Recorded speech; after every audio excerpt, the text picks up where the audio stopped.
نیستم. رهبر من پور ابی طالب است، پیرو هر بی پدری نیستم.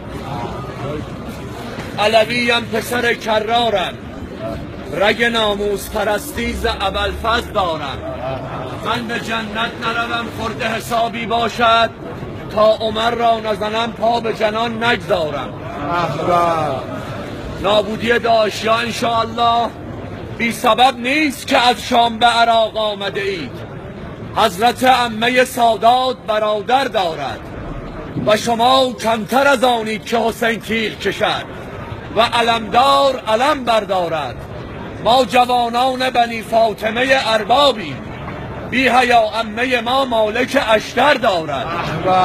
ایل ما ایل عجم هاست که یک کودک ما جگری با جگر شیر برابر دارد. این که ما دست به شمشیر و زره استادیم، سبب این است که این طایفه رهبر دارد. نه عراق نه سوریه خیالت راحت، کشور ضامن آهوس بزرگتر دارد.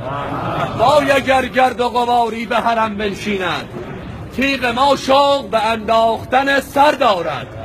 باید این شهر به آرامش خود برگردد، که شب جمعه حرم روضه مادر دارد.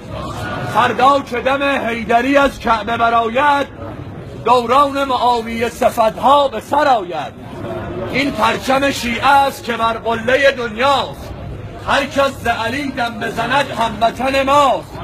یا حیدر کرار زند نقش به زودی، بر پرچم سبز عربستان سعودی.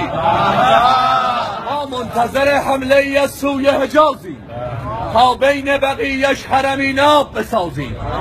شمشیر عجم منتظر حمله جنگ است، مکه بشود مرکز شیعه چه قشنگ است. قبرش بکنیم شاد شود حضرت زهرا، آتش بزنیم نعش همان دشمن مولا. بر کوری چشم همه از آل سعودی، با کارت رویم مکه ببینند به زودی.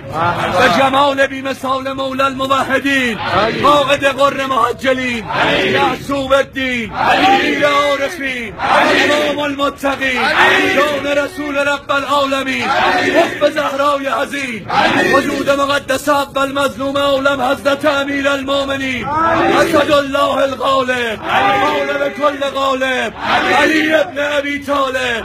بلند صلوات.